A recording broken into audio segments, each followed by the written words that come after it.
Hi dears, welcome to Next Level School. আজি মই class 10 অৰ central assessment test 2 যিখিনি question আছিল সেই কুৱেশ্যনসমূহ সমাধান তোমালোকৰ আগত আগবঢ়াম। গতিকে ভিডিওটো ভালদৰে চাবা আৰু ভিডিওটো সকলোৱে তোমাৰ বন্ধুবৰ্গলৈ শ্বেয়াৰ কৰিবা যাতে প্ৰত্যেকটো কুৱেশ্যন নিয়াৰিকৈ কৰিবলৈ সক্ষম হয়। আৰু বহুত ছাত্ৰ-ছাত্ৰী কমেন্ট কৰিছিলে আনসাৰৰ কাৰণে এটা ভিডিও বনাব লাগে আৰু বহুতে কমেন্ট কৰিছিলে কুৱেশ্যনখন কেনেকৈ ডাউনলোড কৰিব কৈ দিব লাগে। বিশেষকৈ মই ক'ব বিচাৰিম এই কুৱেশ্যনখন তোমালোকে ডাউনলোড কৰিব নোৱাৰিবা, এইটো টিচাৰ ডেশবোৰ্ডত থাকে, গতিকে তোমালোকে ডাউনলোড কৰিব নোৱাৰিবা। ভিডিওটো ভালকৈ চাই লোৱা, পাৰিলে মই দিয়া আনসাৰখিনি লিখি ল'ব পাৰা বা স্ক্ৰীনশ্বট মাৰি ৰাখিব পাৰা, তেতিয়াহ'লে তোমালোকে পাৰি যাবা। এতিয়া চোৱা, প্ৰথম কুৱেশ্যনটো থাকিব তোমালোকৰ Put the following words in the correct order to form a sentence. তলত যেটো কিছুমান ওয়ার্ড দি আছে এই ওয়ার্ডটো সজাব লাগে যাতে এটা সেন্টেন্স হয়। ইয়াত চোৱা মই সজাই দিছো, তোমালোকে এনেকৈ লিখিলে হ'ব It's spending to be mindful of our habits. শুদ্ধটো হ'ব এইটো, এনেকৈ সজাই দিলে হৈ গ'ল।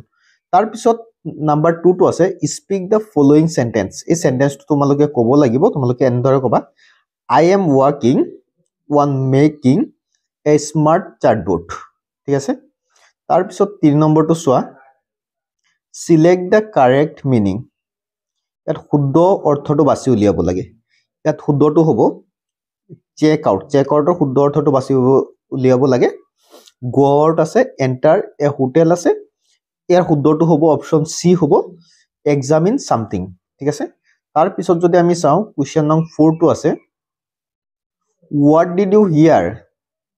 অপশ্যন আছে ষ্ট্ৰেংথ, ষ্ট্ৰেছ, ষ্ট্ৰেছ। এইটো তোমালোকে টেপ কৰিব আহিব অডিঅ' টেপৰ নিচিনা, তাত টেপ কৰিলে তোমালোকক কৈ দিব, যিটো কয় তোমালোকে সেইটোৱে ক্লিক কৰি দিবা। ঠিক আছে, এইটো হ'ল 4 নম্বৰ। তাৰপিছত যদি আমি 5 নম্বৰটো চাওঁ, 5 নম্বৰটো আছে fill in the blanks. Extracurricular activities can help dash stress, relieve stress. Option A হ'ব শুদ্ধ ৰিলিফ। ঠিক আছে, নেক্সটটো যদি আমি চাওঁ কুৱেশ্যন নং 6, কুৱেশ্যন নং 6 টো আছে চোৱা টেপ ৱাৰ্ড ইউ হিয়াৰ ৱৰ্ডছ। তোমালোকে এই কিছুমান ওয়াৰ্ড দিয়া থাকিব, এই ওয়াৰ্ড বিলাক তোমালোকে টেপ কৰি এটা বাক্যৰ আকাৰ দিব লাগিব। ঠিক আছে, বা এটা সেন্টেন্সৰ ৰূপ দিব লাগিব। এতিয়া তোমালোকে টেপটো এনেদৰে কৰিবা, প্ৰথমতে আই কৰিবা, তাৰপিছত ইউজ, তাৰপিছত টু, তাৰপিছত বি, তাৰপিছত বেৰি, তাৰপিছত সে, তাৰপিছত এন, তাৰপিছত হেড, তাৰপিছত এ, তাৰপিছত হাৰ্ট, তাৰপিছত টাইম, তাৰপিছত মেকিং, তাৰপিছত ফ্ৰেণ্ডছ। এনেকৈ টেপ কৰি দিবা, তোমালোকৰ একদম শুদ্ধ এটা সেন্টেন্স হৈ যাব। ঠিক আছে, তাৰপিছত যদি আমি চাওঁ Question number 8. Select the most appropriate response the following. Those were some of the most enjoyable years of my life. At শুদ্ধটো হ'ব I am glad you enjoyed them. তাৰ পিছত যদি মই চাওঁ next to question number 9. Put the following words in the correct order to form a sentence. এটা বাক্য হোৱাকৈ এই ওয়াৰ্ড বিলাক পুট কৰিব লাগে বা বহাব লাগে। তেতিয়া তোমালোকে এনেকৈ বহাই দিবা ডু, তাৰপিছত ইউ, তাৰপিছত ৰিকল, তাৰপিছত হাউ, তাৰপিছত we use to play hide and seek in your backyard. ঠিক আছে, তেতিয়া শুদ্ধ এটা সেন্টেন্স হৈ যাব। ঠিক আছে, তাৰপিছত 10 নম্বৰটো যদি চোৱা 10 নম্বৰটো আছে হোৱাট ডিড ইউ হিয়াৰ। তুমি তাত কি শুনিলা। ঠিক আছে, অপশ্যন আহিব অডিঅ' টেপৰ নিচিনা, টেপ কৰিবা, যিটো শুনিবা সেইটো বহাই দিবা। এইটো আছিল 10 নম্বৰ। তাৰপিছত 11 নম্বৰটো যদি চোৱা সিলেক্ট দ্য কাৰেক্ট মিনিং। তাৰপিছত অপশ্যন কেইটা তাত আছে select the correct meaning, 11 number হয়।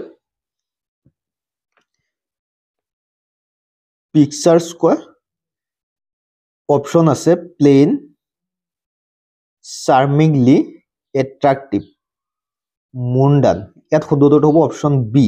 ঠিক আছে, তাৰপিছত যদি আমি চাওঁ 12, কুৱেশ্যন নং 12 টো যদি আমি চাওঁ তেতিয়াহ'লে আছে চোৱা টেপ ৱাৰ্ড ইউ হিয়াৰ তুমি কি শুনিছা এইটো টেপ কৰিব লাগে যাতে এটা সেন্টেন্স হয় ঠিক আছে যেটো শুনা হেতু টেপ কৰিব লাগিব তোমালোকে এনেকৈ বহাই দিলে হল do you remember that science exhibition we participate in back in school ঠিক আছে এনেকৈ বহাই দিলে হৈ গল ঠিক আছে তাৰ পিছত কোৱেশ্চন নং 13 চোৱা 13 থাকিব সিলেক্ট দ্য কাৰেক্ট মিনিং ডেভেলপৰ শুদ্ধ অৰ্থটো কি হ'ব ইয়াত শুদ্ধ অৰ্থটো হ'ব গ্ৰো অৰ ইমপ্ৰুভ বাকিখিনি চাই লবা তোমালোকে Question number 14, fill in the blanks. খালি ঠাইটো পূৰ কৰিব লাগে.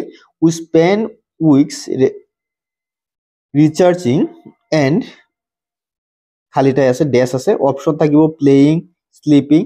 তোমালোকে লিখিবা experimenting. ঠিক আছে, option C is the correct answer. তাৰ পিছত question number 15 টো যদি আমি চাওঁ, question number 15 টো আছে থাকিব তোমালোকৰ speak the following sentence. এই সেন্টেন্সটো তোমালোকে পঢ়িব লাগিব. There was no one present who did not cheer. তাৰ পিছত যদি 16 নং টো চাও fill in the blanks. Absolutely Ayan, I could not dash more. ইয়াত হ'ব agree more. ঠিক আছে এটা অপচন সি হ'ব শুদ্ধ উত্তৰটো তাৰ পিছত যদি আমি চাও 17 নম্বৰ চোৱা what did you hear তোমালোকে কি শুনিলা হেতু ক'ব লাগে ঠিক আছে যেটো শুনিবা হেতু বহাই দিবা ঠিক আছে ভালকে শুনি লবা আৰু তাৰ পিছত 18 select the correct meaning imply শুদ্ধ অৰ্থটো কি হ'ব suggest indirectly ঠিক আছে imply মানে suggest indirectly option C is the correct answer তাৰ পিছত question number 19 চোৱা question number 19 আছে চোৱা put the following words in the correct order to form a sentence Ayan wished ever something for have you more এইখিনি তোমালোকে এই word খিনি এনেকে বহাব লাগে যাতে এটা সেন্টেন্স হয় কারেক্ট সেন্টেন্স হয় তোমালোকে এনেকে বহাই দিলে হল have you ever wished for something more Ayan তাৰ পিছত নেক্সট আৰু এটা কোৱেশ্চন আছে